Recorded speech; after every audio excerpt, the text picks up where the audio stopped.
السلام علیکم ورحمۃ اللہ وبرکاتہ۔ پیارے بچوں، کیا حال ہیں آپ سب کے؟ امید کرتی ہوں آپ بالکل خیریت سے ہوں گے، اور دعا ہے اللہ سبحانہ تعالیٰ آپ کو ہمیشہ اپنی حفظ و امان میں رکھے۔ اللہ سبحانہ تعالیٰ آپ کے لیے بہت سارے دین سیکھنے کے راستے کھولے، آپ بہترین طریقے سے قرآن پر اور ہر سنت پر، ہر حدیث پر عمل کریں، آمین۔ پیارے بچوں، آج میں آپ کو ایک لوہار کی کہانی سناؤں گی۔ لوہار وہ ہوتا ہے بچوں جو لوہے کا کام کرتا ہے۔ اس زمانے میں لوہے کی کیا چیزیں بنتی تھیں؟ جی تلواریں بنتی تھیں، نیزے بنتے تھے، ذرہ بنتی تھی، برتن بھی بنتے تھے، بہت کچھ بنتا تھا۔ بچوں، اس لوہار نے ایک مشرک کا کام کیا۔ اب اس نے کچھ بنوایا ہوگا لوہے کا، لیکن مشرک کون ہوتا ہے؟ شرک کرنے والا جو مسلمان نہیں ہوتا۔ مشرک نے لوہار کو، جو کہ مسلمان تھا، اس کام کی مزدوری دینے سے صاف انکار کر دیا، اور بچوں بڑی ہی عجیب و غریب شرط رکھ دی۔ جی بچوں، اس نے کہا میں تو تمہاری مزدوری تب دوں گا جب تم مرتد ہو جاؤ گے، یعنی ایمان سے پھر جاؤ گے، کافر، مشرک یا کچھ اور بن جاؤ گے، لیکن اب مسلمان نہیں رہو گے، یہ کہو تب مزدوری دوں گا۔ بچوں، لوہار جو تھا نا، وہ بہت اچھا مسلمان تھا، اس کا ایمان بہت مضبوط تھا، وہ پیسوں کی خاطر اپنا ایمان نہیں بیچ سکتا تھا۔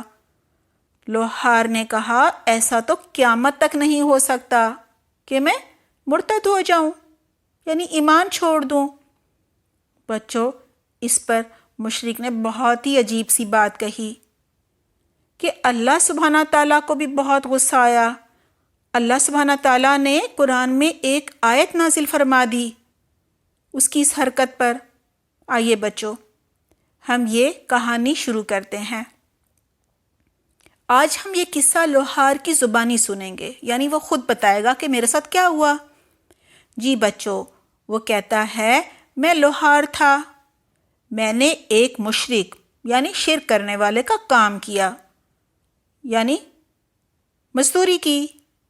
جب بہت سا کام کرنے کے بعد بھی اس نے میری مزدوری نہیں دی، تو میں نے مزدوری دینے کا اسے تقاضا کیا کہ مجھے میری مزدوری دے دو۔ مشرک نے مزدوری دینے سے صاف انکار کر دیا اور کہنے لگا اللہ کی قسم، میں مزدوری اس وقت تک نہیں دوں گا جب تک تم محمد صلی اللہ علیہ وسلم سے نہ پھر جاؤ، یعنی جب تک تم محمد صلی اللہ علیہ وسلم کا انکار نہ کر دو، یہ نہ کہہ دو کہ ہاں وہ آخری نبی نہیں ہے، یہ کہو گے تو ہی مزدوری ملے گی۔ لوہار کہتا ہے میں نے کہا اللہ کی قسم، محمد صلی اللہ علیہ وسلم کا انکار تو میں مر کے بھی نہیں کروں گا، یعنی مرنے کے بعد قیامت کے دن دوبارہ زندہ ہو جاؤں گا تب بھی نہیں کروں گا۔ مشرک نے کہا کیا میں مرنے کے بعد دوبارہ زندہ کیا جاؤں گا؟ لوہار کہتا ہے میں نے کہا کہ ہاں، ہم مرنے کے بعد دوبارہ زندہ ہوں گے۔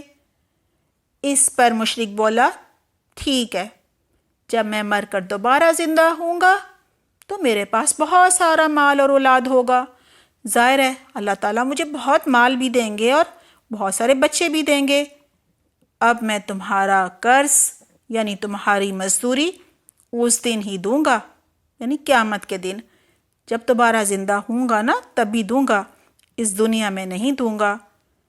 بچوں، اللہ سبحانہ تعالیٰ کو مشرک کا لوہار کو مزدوری نہ دینا اور مرتد ہونے پر مجبور کرنا اور قیامت کے دن دوبارہ زندہ ہونے کا یوں مذاق اڑانا اور یہ کہنا کہ اس دن دوں گا، بہت ہی برا لگا کہ اللہ سبحانہ تعالیٰ نے قرآن میں سورہ مریم کی آیت نمبر 77 نازل فرمائی۔ جی بچوں، آیت ہے أَفَرَأَيْتَ الَّذِي كَفَرَ بِآيَاتِنَا وَقَالَ لَأُوتَيَنَّ مَالًا وَوَلَدًا۔ ترجمہ ہے کیا بھلا تم نے اس شخص کو دیکھا ہے جس نے ہماری آیات کا یعنی قرآن کا انکار کیا ہے اور کہتا ہے جب میں دوبارہ زندہ کیا جاؤں گا تو مجھے ضرور وہاں مال اور اولاد ملے گی۔ بچوں، یہ صحیح بخاری کی حدیث نمبر 2275 تھی۔ اس حدیث سے ہم نے اپنے عمل کے لیے بہت سی باتیں سیکھی ہیں۔ کچھ باتیں میں آپ کو شیئر کر دیتی ہوں، باقی آپ بتائیے گا۔ نمبر 1، ہمیں کسی صورت اپنا ایمان نہیں بیچنا چاہیے، یعنی مرتد نہیں ہونا چاہیے، کیونکہ مرتد ہونے والا کبھی بھی جنت میں نہیں جاتا۔ اور بچوں، مرتد ہونا یعنی اسلام سے پھر جانا اتنا بڑا جرم ہے کہ دنیا میں اس کی سزا قتل ہے، یعنی وہ واجب القتل ہوتا ہے۔ نمبر 2، مزدور کو اس کی مزدوری اس کا پسینہ خشک ہونے سے پہلے ادا کر دینی چاہیے۔ بچوں، کبھی آپ اپنے گھر کے کسی ماسی سے، کسی ڈرائیور سے یا مالی سے کوئی فالتو کام کروا لیں تو کیا کرنا چاہیے؟ جی، فوراً اس کو پیسے دے دینے چاہیے۔